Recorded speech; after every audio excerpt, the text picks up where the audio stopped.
അതൊന്നും ഇവിടെ നടപ്പാകാൻ പോകുന്നില്ല എന്നുള്ള കാര്യം വളരെ വിനയപൂർവ്വം ഈ വലിയ നേതാക്കന്മാരോട് ഓർമ്മിപ്പിച്ചുകൊണ്ട് അറിയിക്കുക. അതുകൊണ്ട് തന്നെ ഈ സഭയെ തകർക്കുവാനുള്ള ബോധപൂർവമായ ശ്രമങ്ങൾ ഞങ്ങൾ തിരിച്ചറിഞ്ഞു കഴിഞ്ഞു. ഈ സമുദായം തിരിച്ചറിഞ്ഞു കഴിഞ്ഞു.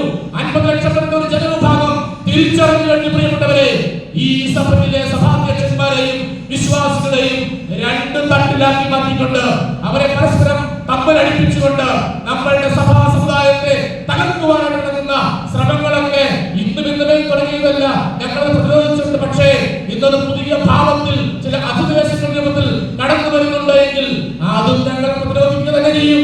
ഞങ്ങളുടെ സഭാപിതാക്കന്മാരെ തെളിയിട്ട് തെറി പറഞ്ഞു, വഴക്ക് പറഞ്ഞു, ആക്ഷേപിച്ചു. ചില ആളുകൾ വേദനിക്കുകയാണ്. ഞാൻ ആ പിതാവിനെ അവിടെ വെച്ച് തള്ളിയിട്ടു, പുറത്തേക്ക് തല്ലി, ആ പിതാവിനെ ചവിട്ടി പിടിച്ചു.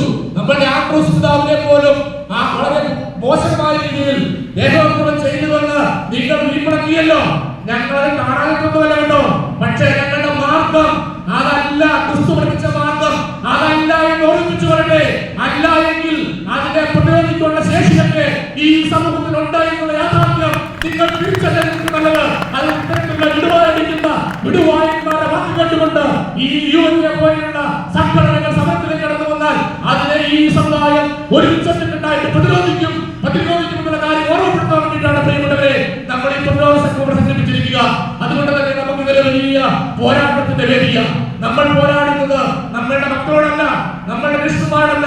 കാരണം പാവപ്പെട്ടവർ ഇവരുടെ വലയിൽ വീണ് ഇവർ പറയുന്നത് വിശ്വസിച്ച് തെറ്റായ കാര്യം തുടർച്ചയായി പറഞ്ഞ് വിശ്വസിപ്പിച്ച് നമ്മുടെ സ്ഥാപനത്തിനെ തിരിക്കുന്ന ശ്രമം നടക്കുമ്പോൾ നമ്മൾ അവർക്കെതിരെ എല്ലാം അടിച്ച് നമ്മളുടെ ശ്രമം ഇവരെ പിന്നിൽ നിന്ന് നിയന്ത്രിക്കാൻ ശ്രമിക്കുന്ന ഇത്തരത്തിലുള്ള കാമാലിക ശക്തികളെ പൊതുസമൂഹത്തിൽ തുറന്നു കാണിക്കുവാനായിട്ടും അവർക്ക് നിങ്ങൾ മാപ്പ് നൽകില്ല പ്രഖ്യാപിക്കുവാനായിട്ടും നമ്മുടെ യാഥാർത്ഥ്യബോധത്തോടുകൂടി ഈ പൊതുസമൂഹത്തിൽ നിൽക്കേണ്ട സാഹചര്യം ഒരുക്കാൻ വേണ്ടിയിട്ട് കൂടിയാണ് നമ്മൾ ഇന്നിവിടെ